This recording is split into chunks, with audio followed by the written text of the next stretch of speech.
Hello, and welcome to this conference hosted by MS Focus, the Multiple Sclerosis Foundation. I'm your host, Deborah Foreman, the Educational Programs Coordinator for MS Focus, and I'm joined today by Dr. William Conte, who will be talking to us about providing care to LGBTQ plus patients with MS. After his presentation, we'll open it up to your questions and comments. Now I'm delighted to introduce our speaker. Dr. Conte is a neurologist and MS expert at the Comprehensive MS Center at Methodist Hospitals in Maryville, Indiana. He's also an adjunct assistant professor of neurology at Indiana University. He frequently lectures on various topics and presents research at national and international conferences. We're pleased to have him join us to present this important topic. Dr. Conte, thank you so much for being with us today, and I'm going to turn it over to you. Thanks for having me. So this lecture has been presented really all over the country in different forums, mostly for doctors. So I've sort of adapted it for sort of general people with some of the layman's terms, but there's a lot of data in this that I'm going to sort of talk about a little bit. And so if there's any questions at the end, please let me know. Here's my disclosures, which I don't think were really that applicable for today's presentation. But really my objective tonight is really to talk about sexuality and gender identity and also common LGBTQ plus terms. I want to describe the health disparities that LGBTQ plus people face. I want to talk a little bit about gender affirming hormone therapy and how it affects people with MS. And then also talk a little bit about disease modifying therapy selections in LGBTQ plus people. So I've stolen this slide from one of my other presentations recently. I think it's a beautiful slide. I always like to go over sort of the alphabet with LGBTQ plus. Here on this slide, I have LGBTQIA plus, but I usually like to use the term LGBTQ plus because I think it starts getting a little bit long. And really, I think the most important sort of letter on this is the plus sign, which really means that there's unlimited sexual orientation and gender identities. But I mean, really like, L, lesbian, this is a woman who's sexually and or emotionally attracted to other women. Some people prefer the term gay.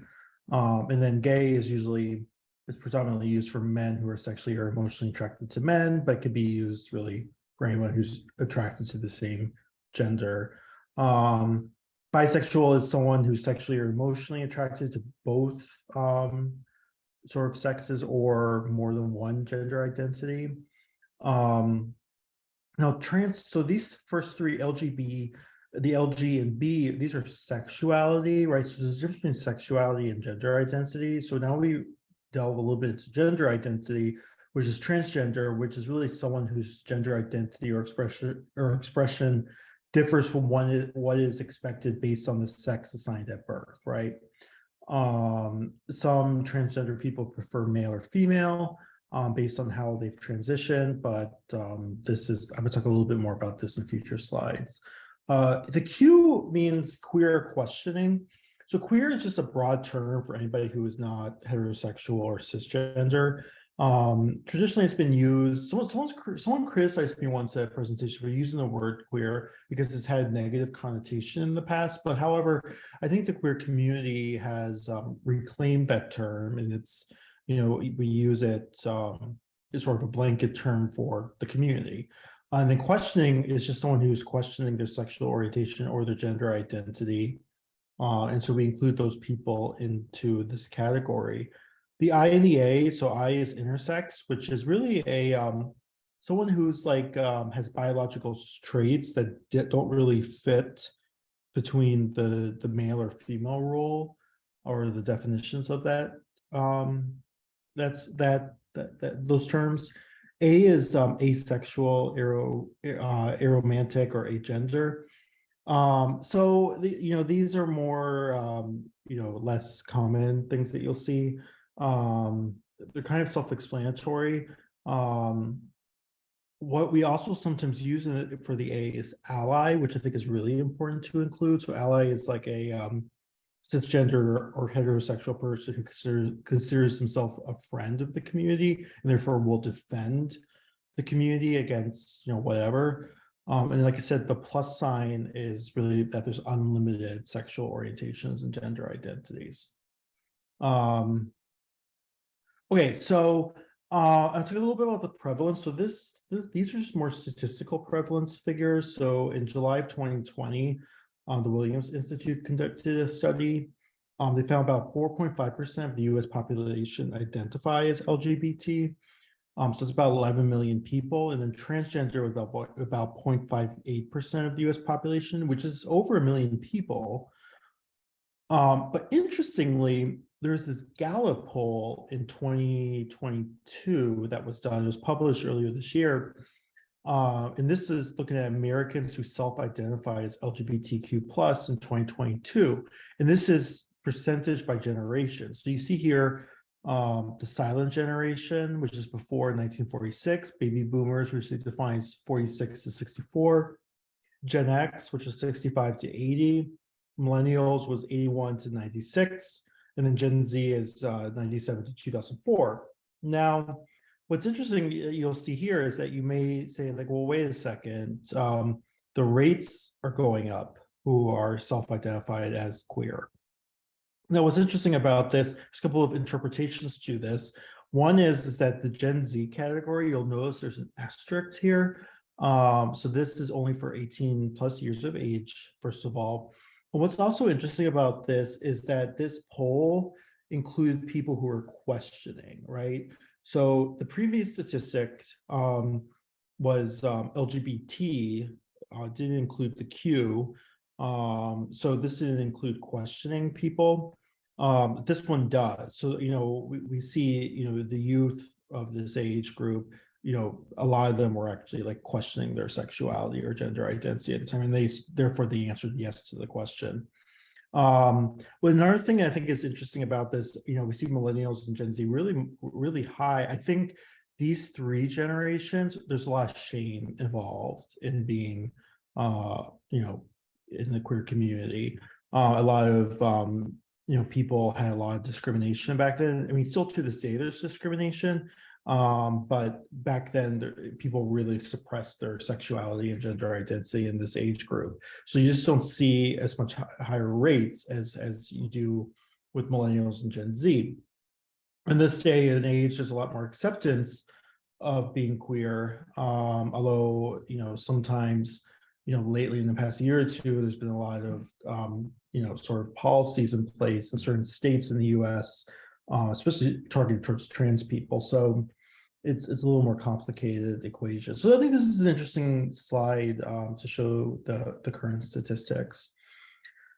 Okay, so I mentioned there's a difference between gender identity and sexual orientation, right? So gender identity is your inner sense of your own gender, which may not match your sex assigned at birth. Sexual orientation relates to the gender or genders of your romantic and sexual partner. And really everyone has a gender identity and sexual orientation, right? You don't need to be queer or to have, a different gender identity and sexual orientation, right? Everybody has one. And one important point is transgender is not a sexual orientation. Okay, it's a gender identity. Right, so a transgender person is a person whose gender identity does not correspond to their sex assigned at birth, and a cisgender person is one who their gender identity does correspond to their sex assigned at birth. And everyone also has a gender expression, which is the way a person communicates their gender to those around them through their appearance and mannerisms, okay? So there's this framework here called the gender bear, okay? So it's like, I think it was initially like it's similar to a gingerbread like bear or gingerbread man, but they talk about this gender bear where there's a continuum of gender identity, sexual orientation, sex, and gender expression, right? So gender identity here is how you feel and see yourself, right? So it could be on one extreme being a man or a woman, and then in the middle being gender queer or others. Then you have sexual orientation, where who are you attracted to sexually and or emotionally? Again, it could be none, actually. It's asexual. or it could be woman, man, or, a continuum. Sex is sex assigned at birth, right? So it's either female, male, or intersex. And then, and obviously intersex, it could be a very complicated continuum there. And then gender expression is how do you express yourself, right? It could be either feminine, masculine, or continuum in the middle, right? So these are mutually exclusive things, right? So you could be binary for 3 of them, and then sort of a continuum for another one, right? So that's what's, and that really goes to the point I was making about the plus, is that there's unlimited sexual orientations and gender identities. Okay. Right, so gender affirmation, which is transitioning, this is really a process where a transgender person is able to outwardly express who they are to others, and that could be through social affirmation, like changing your name or pronouns, legal affirmation, which is changing your name or gender on official documents. Obviously, this is state dependent in the US. Medical affirmation, which is really gender affirming hormone therapy, and then obviously surgical affirmation, which is using surgery to change one's anatomy. Okay, so I'm gonna take a shift here. I'm gonna talk a little bit about the health disparities that LGBTQ plus people face. So there's a lot of health disparities, right? So we are a minority group, and therefore we experience, other health problems that might not affect cisgender heterosexual people, right? So we have higher rates of disability, physical limitations, overall poor general health. We see higher rates of HIV amongst gay and bisexual men and transgender women. However, that is changing these days, right? So the incidence, which is new cases of HIV, is actually higher amongst heterosexual men these days, because of the advent of pre-exposure prophylaxis against HIV or PrEP.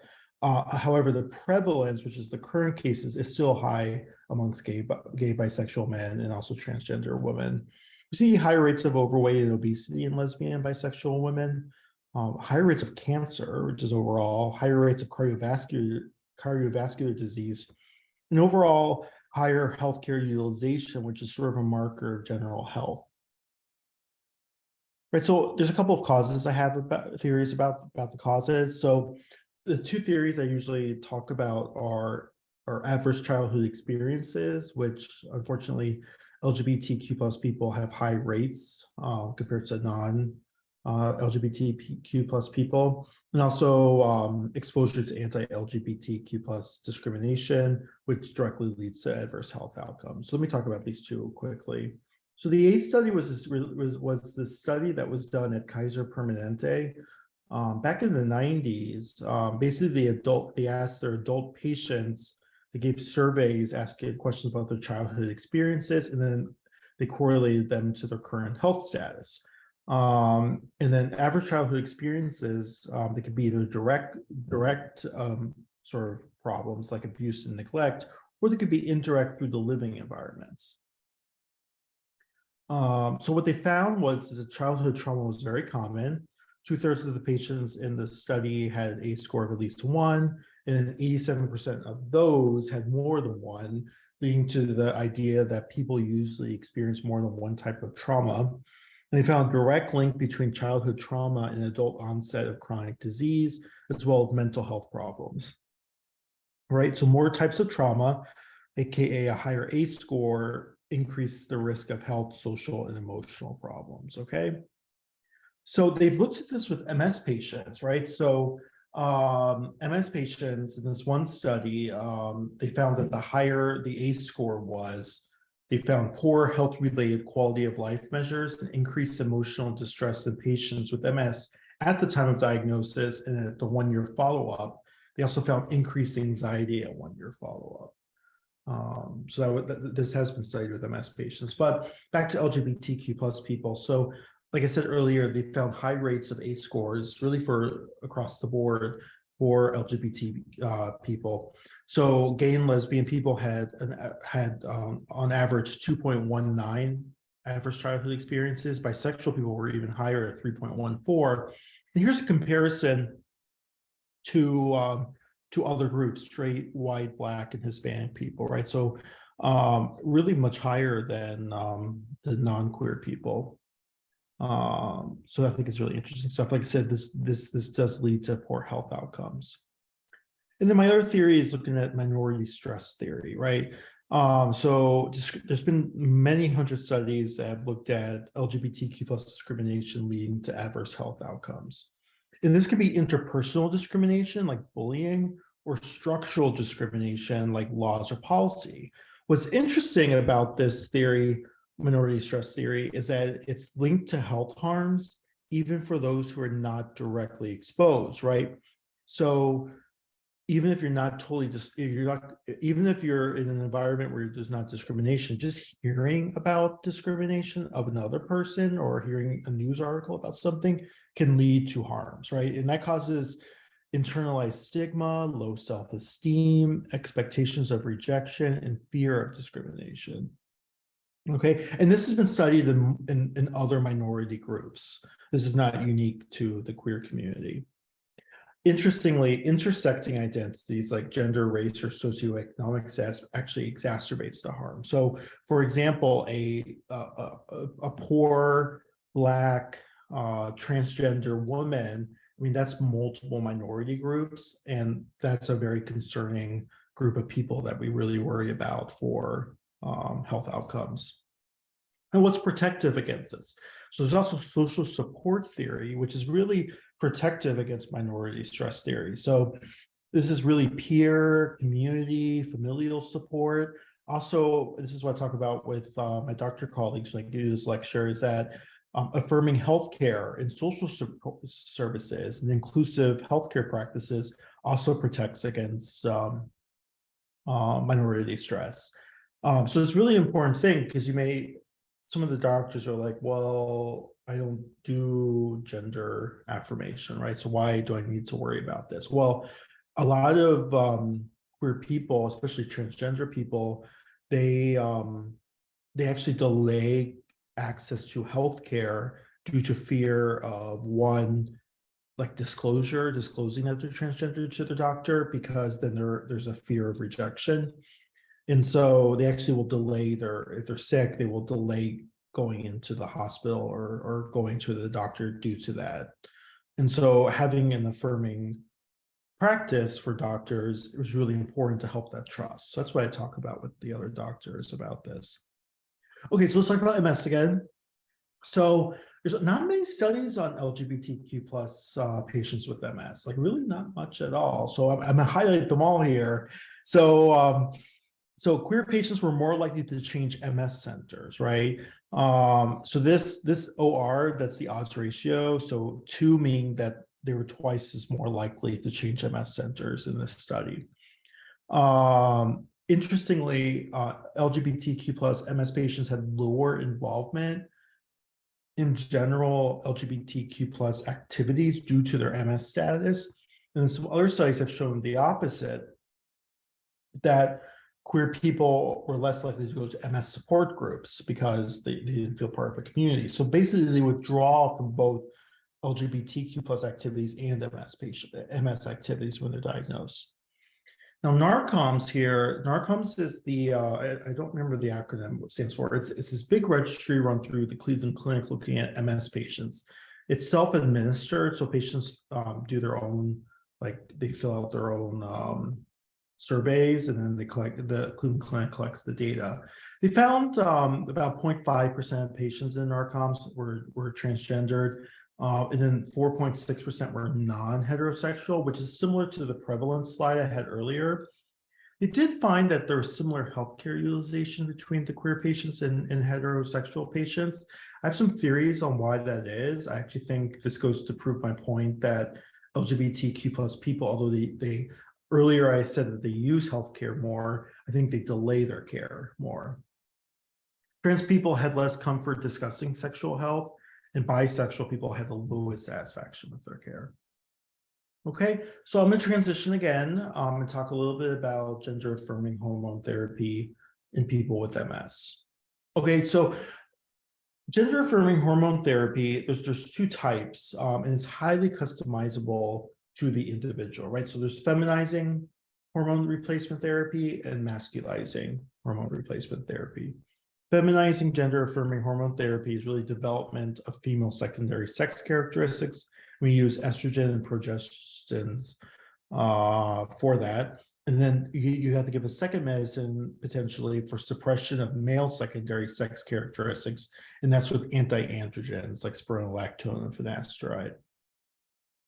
So estrogen replacement has been studied in MS patients, not in transgender people, but in cisgendered people. So so what they found is that there's worsening of disability during menopause in women with MS. And I realized that menopause or perimenopause is a lot different than a younger person who's doing hormone replacement for gender affirmation. But there's not much studies on this, so I have to pull it from somewhere. So worsening of disability during menopause in women with MS, this is cisgendered women. Estrogen replacement after surgical menopause has shown beneficial effects on memory. And then there was higher physical quality of life measures in postmenopausal women on hormone therapy compared to those who weren't on hormone therapies. And what's interesting about estrogen is that in EAE, which is the animal model of MS, they actually found that there's estrogen receptors on immune cells. So giving estrogen, there's some neuroprotective factors for doing estrogen replacement. So I think it's safe to use with MS patients. In fact, they started looking at clinical trials in MS looking at estrogen replacement. So there was a phase 2 trial, which is more of a safety trial, but they looked at giving estrogen plus Copaxone versus placebo, and it met its endpoint of reducing the relapse rate. And there's a phase 3 trial with the same investigator looking at estrogen plus a variety of disease-modifying therapies versus placebo, looking at cognition, right? So we talked about cognition a lot on the previous slide, and so people are looking at this. This is something that's important. But this is all cisgendered people, unfortunately. So now this move to masculizing gender affirming hormone therapy. So this is really using testosterone. And the idea is that you're going to be developing male secondary sex characteristics and then suppressing female secondary sex characteristics. So testosterone in MS, there's been a lot of research at testosterone in MS. So we find that testosterone actually has neuroprotective effects in MS, right? It crosses the blood-brain barrier. Spinal cord neurons, it protects them from oxidative stress, increases neurotrophic factors, and also in the animal model of MS, actually decreases microglial activation. Microglia are actually the immune cells that are in the brain. So this is something that's really important with MS. And they actually found that low testosterone levels may be a risk factor for MS in males. And they found this risk really all in prenatally, puberty, in adults, right? So we see lower levels of testosterone really across the lifespan in MS patients compared to controls. So it's really interesting stuff. I don't know why it's not playing. Oh, okay, we go. So there have been some trials on testosterone looking at MS patients, and this is not unique. This is unique more towards cisgender people. So they found improvement in cognition and slowing of brain atrophy with testosterone replacement. Sounds great. Another study found low testosterone was associated with increased disability scores and worsening cognitive decline. And one thing that's interesting I found here, and this is a really important point, there's this one study found that there's a possible association between the male to female transition and development of MS. So you may have thought on the previous slide, if we're suppressing testosterone with a male to female transition, wouldn't we then see more MS? Well, the study looked at that. And they found that there's an increased risk of development of MS with the male to female transition. However, it wasn't a great study in the sense that this was a study that looked at, so basically they looked at insurance claims. I think this was in the UK. So they looked at the co-occurrence of gender dysmorphia and MS. And so the idea is if you see both diagnoses, then there might be a link. So they found only 4 observed cases of MS. However, in this cohort, they were only expected to see 0.6 patients.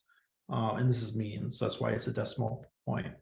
So really, like, it increased it by 6-fold, the risk. Now, my issue with this study is that it was out of thousands of patients, so still pretty rare. The development of MS was very rare. Also, you have to realize that gender affirmation is a medically necessary procedure that really does need to happen. So untransitioned trans people have very high suicide risk when they don't go under gender affirmation. And it's a totally medically necessary thing that needs to happen. And I think, I can't speak for everybody, but I think a lot of people might, take the small risk even, to do the gender affirmation. I think this is a relatively small risk, and I actually think it's pretty reassuring that there weren't more cases. I think this 4 observed cases out of thousands is pretty good. So it's just interesting. They're also looking at a phase 2 trial of testosterone supplementation, looking at remyelination and neuroprotection in MS, with looking at MRI parameters as the primary outcome. So hopefully those results will come out soon. All right, let me talk a little bit about disease-modifying therapy selection with people with MS. So what started me down this road of this sort of this advocacy that I've been doing is that I do a lot of research and in clinical trials, and it was always disturbing to me that HIV patients were being excluded from clinical trials. So when we get these clinical trials, almost always, I would say like 90% of the time, one of the exclusion criteria is that they are HIV positive. And the problem I have with that is that there's many different types of HIV patients. So being undetectable with normal white blood cells and CD4 counts is a very different patient to someone who's recently diagnosed with HIV, who's not on medicine, has a high viral load, right? So that's a very different patient than the undetectable patient. And I think we should be including these patients in the clinical trials because it has this downstream effect. When the drug gets approved by the FDA, they usually put HIV as a contraindication, not so much based on science, but mostly because it wasn't studied.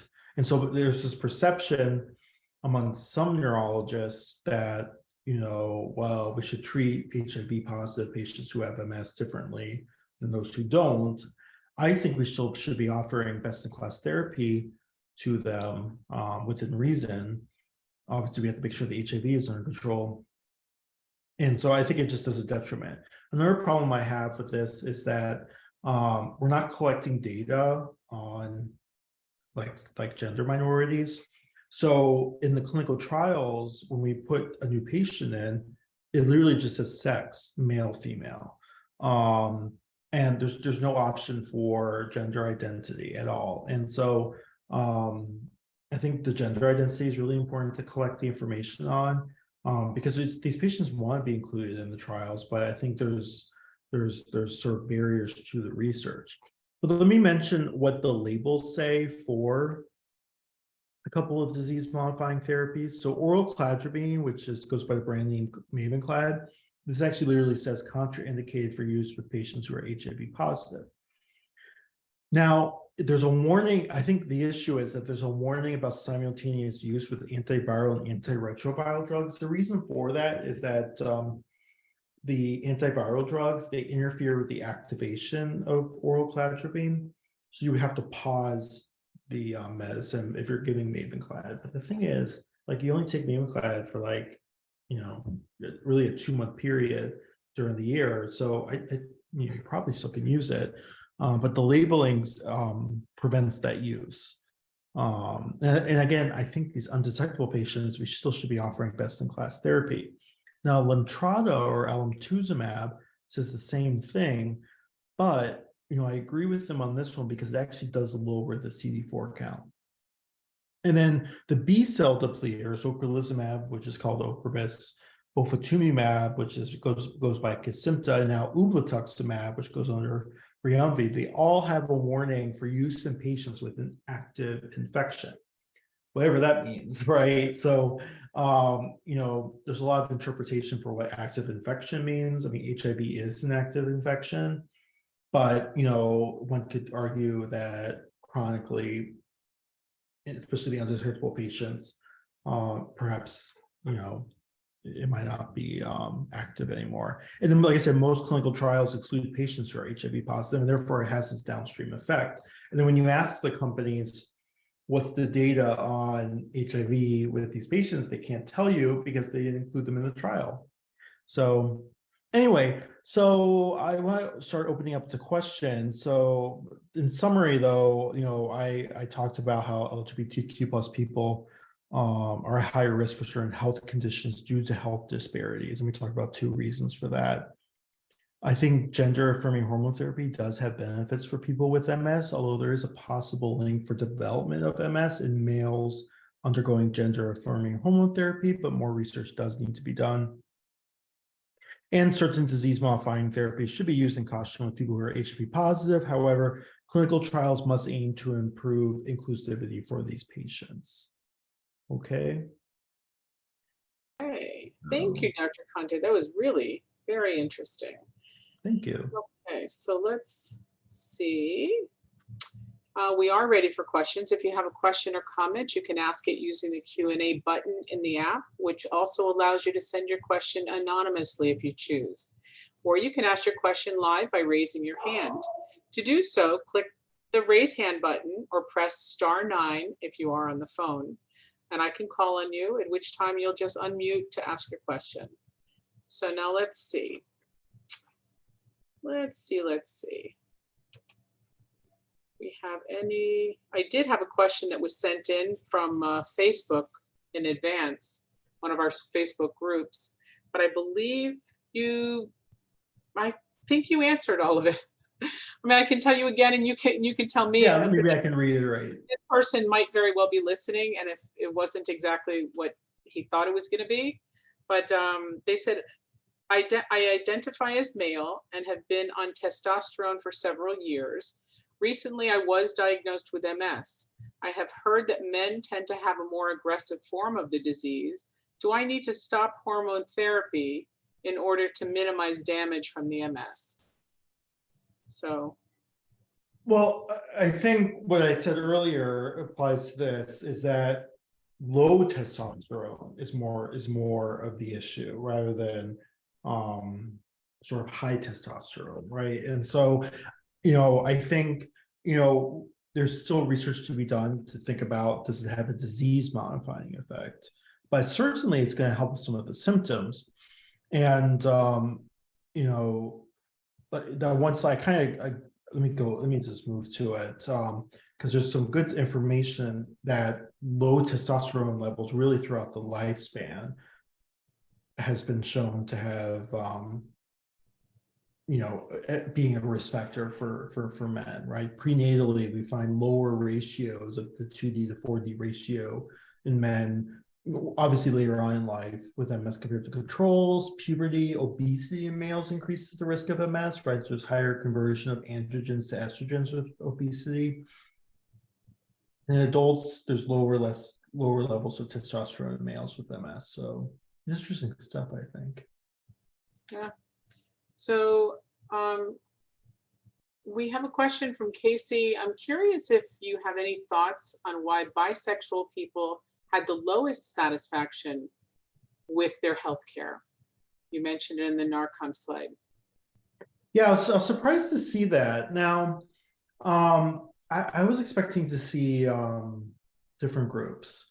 What comes to mind is my statistic I cited showing that bisexual people had the highest average childhood experiences.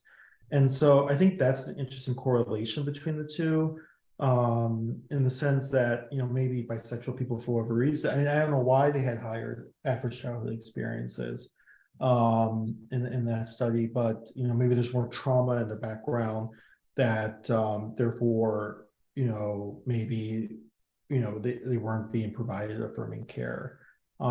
They didn't really go into that study, the second one, about why they had higher rates of dissatisfaction. They really didn't delve into that as much. I'd be interested to know more about that. So maybe I should call some people up who ran the study and see what they think. It's a good question.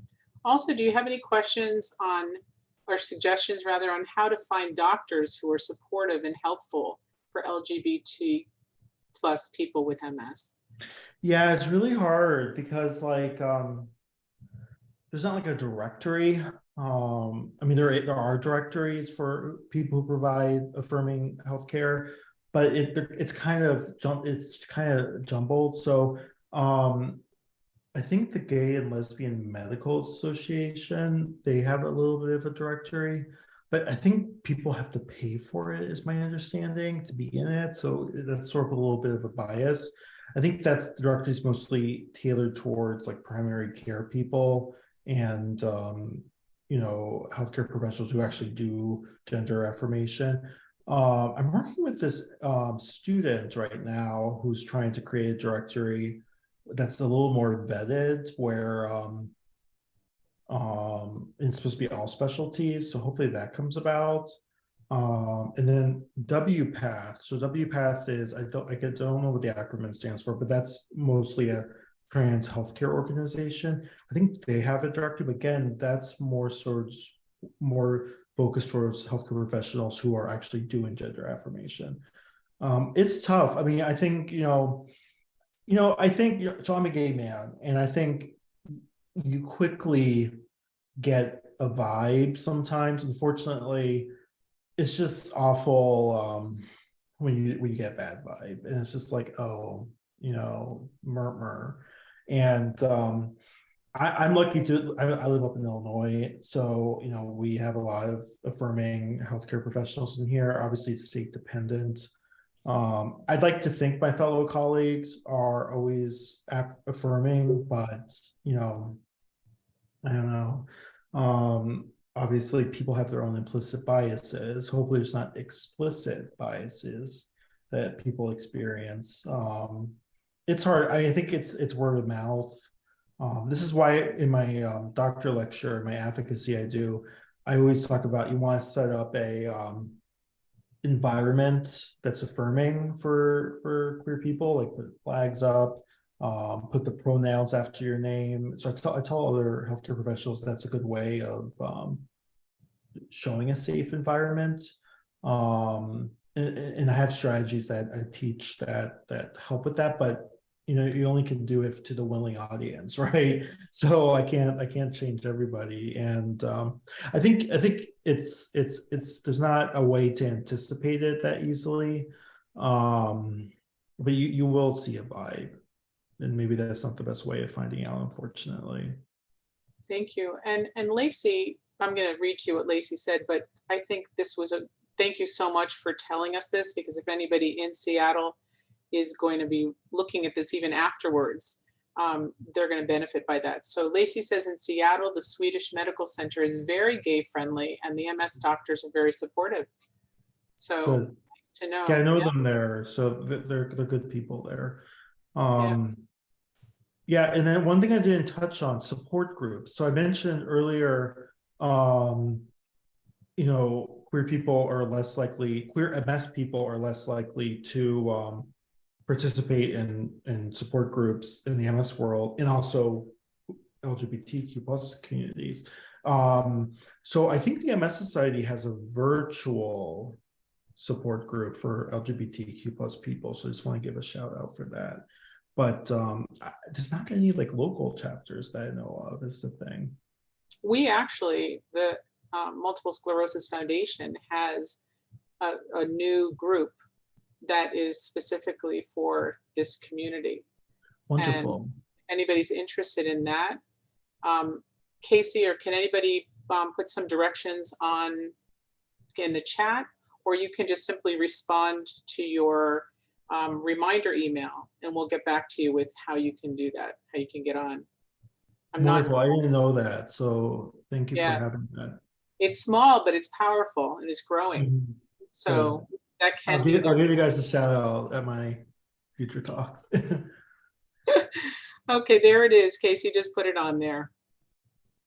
Yeah, it's nice. And I heard some people are really benefiting by it. So awesome.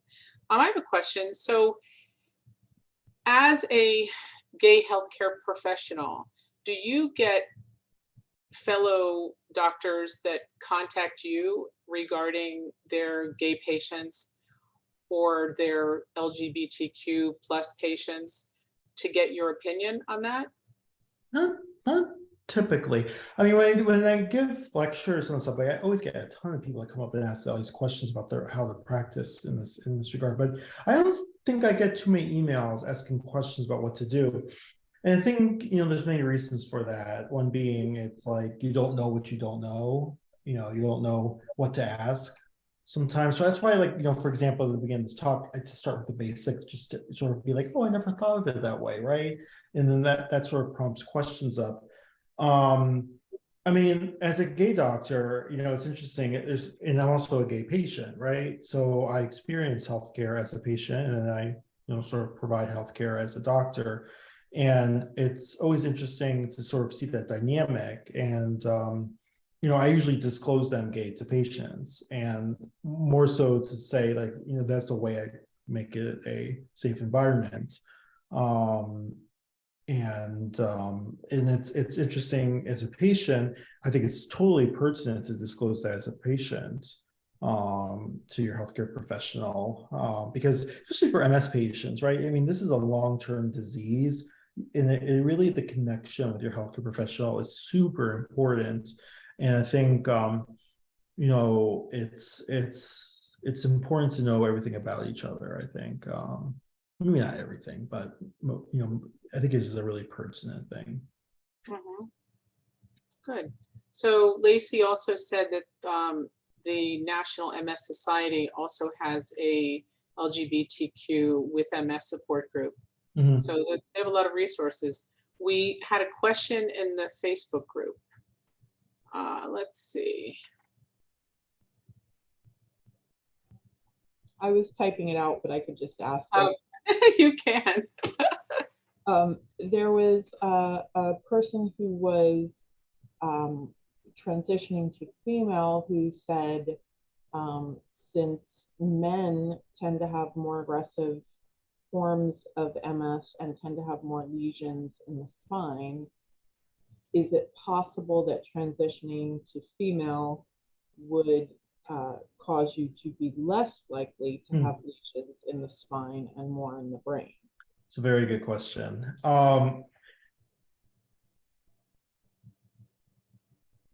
Maybe. To preempt this question is one, so well, it's complicated, right? So obviously, if you're moving from male to female, right? This person is transitioning from male to female. You're going to be suppressing testosterone. And I have right here on the slide, lower testosterone levels, a risk factor for MS in males at least. And there was that one study, I think it's on the next slide, that talked about that male to female transition, higher rates of development of MS. Now it's development, not exacerbations. So it's very complicated because you're suppressing testosterone, but then you're adding estrogens. And I had multiple slides here saying estrogen replacement is great for MS patients. Testosterone replacement is great for MS patients. Low testosterone levels, not so great.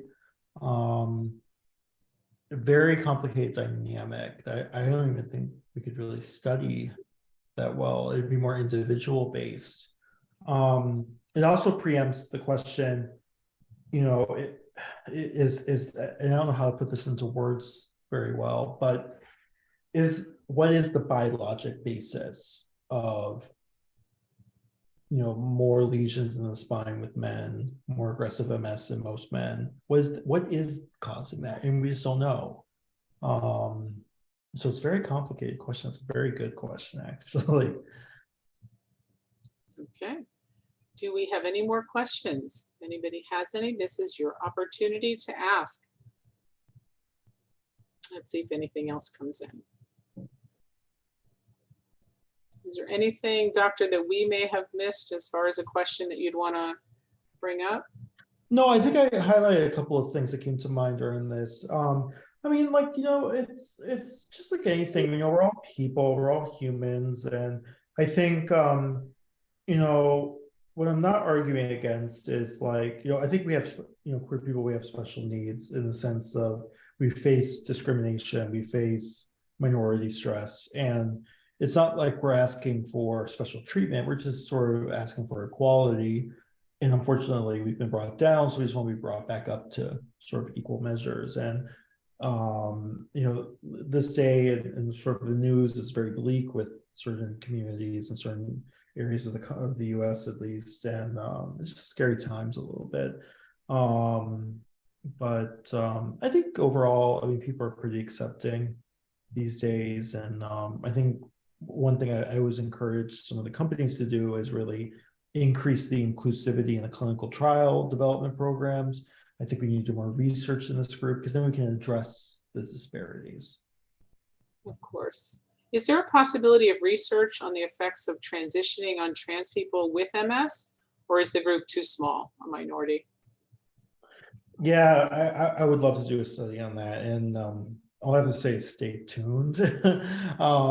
So I'm maybe in a few years we can have another conversation about that. I think it's a small group of people, but there's over 1 million people in the US who are transgender at least. And it's hard because then you think about, MS is relatively rare. And then, so the number of people are less. So it's much easier to research the experience of the transgender MS patient rather than the relapse rate, right? So that's hard to measure because you have to have so many people to get statistical significance for that. So that's why a lot of the research has been looking at the experience in the healthcare system for MS patients who are transgender. But I think that's going to be my next project, is looking at what happens to the disease course. But that's going to be a hard study to do. It's going to take me and a bunch of people working together to figure out, to get the statistical significance at least. Do you know who you'd go to? You don't have to mention them, but do you have in your head? I have in my head who I need to call up some people. I just kind of keep kicking the rock down the road a little bit, if you will, because I just know it's going to be a big undertaking. So, but there's some I think we can do it, a study on this, and this is going to take a couple of centers. It's going to need to be multi-center because just to get the statistical significance. Okay, I want to see it up on a board at the CMSC next year. I don't think next year. Oh goodness. It will happen though. It will happen eventually. We'll get some data. Nice. Okay, I don't think we have any more questions. So I'm going to say that this is the end of our time, and I so appreciate you coming. If you've missed any part of this conference, it has been recorded and it will be available through the MS Focus Facebook and YouTube channels.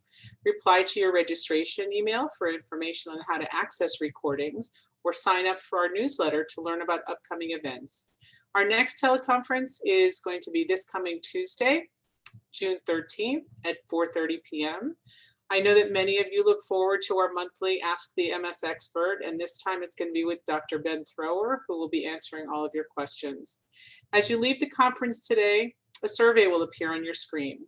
We ask that you please take a moment to give us your feedback on this program and your suggestions for future topics, so we can be sure to provide you not only the best, but the most meaningful programs possible. Our sincere thanks to all of our attendees for your participation, and especially to our speaker. Dr. Conte, you've been wonderful. This is so helpful, and not only the people that joined us tonight, but people in the future, we can direct them to our site if they'd like to learn about it. So we appreciate it. Thank you so much for all the time that you took to prepare this. And I'm going to say goodbye to everybody, and we hope to see you again.